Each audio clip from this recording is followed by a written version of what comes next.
Welcome back to Adventures and Mysteries. And welcome back to The Cabin. Chapter 3, Fragmented Reality. What felt like several days had passed, each hour was an agonizing blur of disarray and unease. During each of those moments, the cabin's interior seemed to shift and warp, like a twisted mirage. The once familiar rooms became mazes of uncertainty, their dimensions warping and contorting in ways that defied the laws of physics. Mark's mind strained against the fabric of reality, desperately seeking patterns and explanations for the chaos that enveloped them. But every logical explanation he conjured unraveled upon further investigation, leaving him more and more isolated in his own thoughts and mind. Did you see that?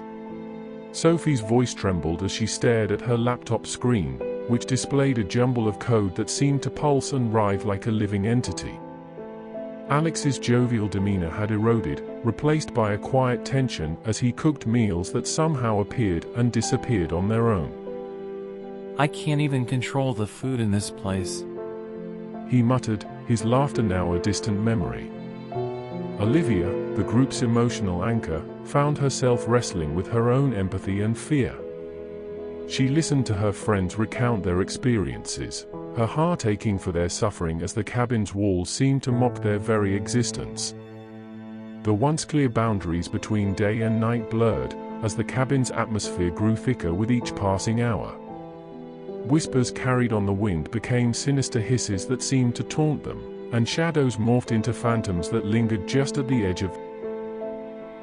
Mark stood up and left the room without saying a word. He went to retrieve his notebook from his room, his footsteps echoing down the hallway as he disappeared from view. Minutes stretched into an agonizing eternity, and when he failed to return, a heavy sense of dread settled over the group like a suffocating fog. No. This can't be real. Sophie's voice quivered as she glanced between Olivia and Alex. Her fingers clenched and unclenched around the edge of the table, her eyes wide with fear. Olivia's heart pounded, a chilling realization settling in the pit of her stomach. The cabin was no longer a mere setting, it had become a malevolent entity, consuming her friends one by one. She stared down the empty hallway, as if Mark might reappear at any moment, but the silence that greeted her was deafening. We have to find Mark! Alex's voice held a mix of determination and desperation. They moved as one, their footsteps echoing through the cabin's shifting corridors. The walls seemed to whisper secrets that danced just beyond their grasp, the air heavy with an oppressive weight. Sophie's eyes darted around, searching for any sign of their missing friend. Her footsteps faltered as she turned a corner and found herself in a room she didn't recognize. Panic clawed at her throat, her breathing shallow as she realized the cabin was playing tricks on her, distorting the very layout of the rooms. Mark? Her voice wavered, the word echoing through the room like a desperate plea. But there was no response, only the eerie quiet that seemed to settle around her like a shroud. Then it happened again. This time, Sophie was the cabin's victim. She was there one moment, her voice trembling in the air, and the next, she was gone. The space where she had stood was empty, as if she had been swallowed by the darkness itself. Sophie? Olivia's voice quivered as she rushed to the spot, her heart pounding in her chest. She reached out as if hoping to bridge the gap between reality and whatever twisted dimension had claimed her friend, but her fingers met only empty air. Alex's face was etched with horror, his gaze fixed on the space where Sophie had vanished. We can't stay here. We need to figure this out before it takes any more of us.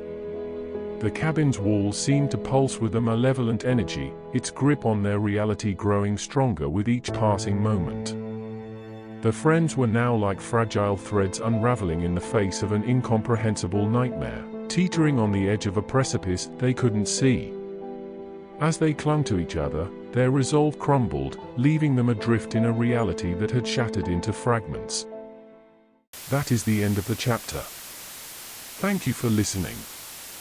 If you enjoyed this chapter, please like, subscribe and click the bell notification. That way you won't miss the next chapter and any future stories I upload. This has been Adventures and Mysteries with The Cabin, Chapter 3, Fragmented Reality.